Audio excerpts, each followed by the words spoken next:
Dernier tome de la série Batman Metal.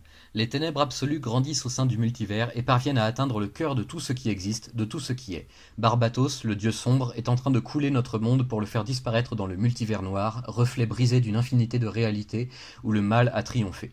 Mais tout espoir n'est pas perdu, contrairement à ce que les émissaires de Barbatos tentent de répandre. Les plus grands héros de l'univers sont toujours là, rassemblés et présents, prêts à lutter chèrement pour la survie de leur monde.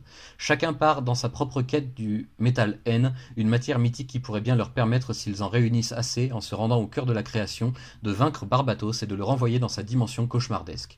Mais tout ne va pas se passer comme prévu car les Chevaliers Noirs sont également sur le qui-vive et suivent la trace de nos héros pour les terrasser et anéantir tout espoir dans leur cœur, afin de s'emparer de leur monde et de rejouer leur propre tragédie en espérant en changer le résultat. Entre tous, le plus effrayant et le plus dangereux est sans conteste le Batman qui rit, un Bruce Wayne dément qui projette rien de moins que la destruction absolue de tout ce qui existe au sein du multivers, matière comme antimatière, pour qu'il ne reste plus que les ténèbres infinies de Barbatos.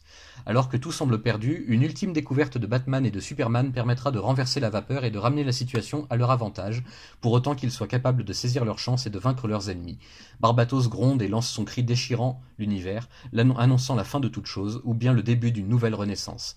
Les héros se relèvent encore et combattent de toute leur force ce mal sans limite qui tente de les détruire, car ils savent que s'ils sortent victorieux de ce combat, ce n'est pas seulement leur monde qu'ils auront sauvé, mais l'ensemble du multivers et des univers présents et à venir.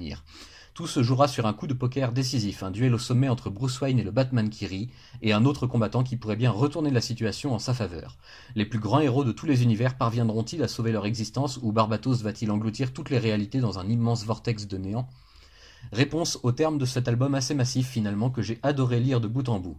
Nous trouvons ici la conclusion de l'histoire principale ainsi que des différentes mini-séries qui étaient liées durant l'événement, une fin épique mais qui laisse en suspens de nombreuses questions et un mystère irrésolu dont on découvrira la nature par la suite au sein de nouvelles séries ou la refonte des plus anciennes et emblématiques de l'éditeur.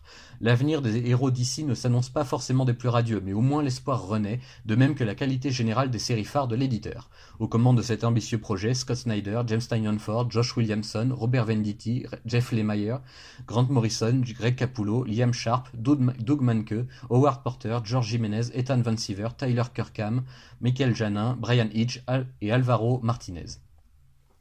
Du grand spectacle comme on en fait trop rarement de nos jours, avec des enjeux énormes et une portée non moins conséquente, ainsi qu'un univers visuel totalement repensé pour l'ère DC Rebirth. Disponible en 3 tomes chez Urban, cette saga pose les bases du renouveau de DC pour les années à venir, et soyez assurés que nous en verrons les premières conséquences très bientôt. Pour l'heure, place à la reconstruction et aux meilleurs changements possibles, avec on le souhaite de tout cœur la même ferveur de la part de chacun de ces grands artisans. Merci beaucoup pour ce récit palpitant, sincère et beau, une parabole idéale sur l'amitié et la valeur de ce que l'on ressent dans un monde toujours plus sombre et inquiétant. Batman, et à plus forte raison DC, n'a jamais été aussi métal que maintenant.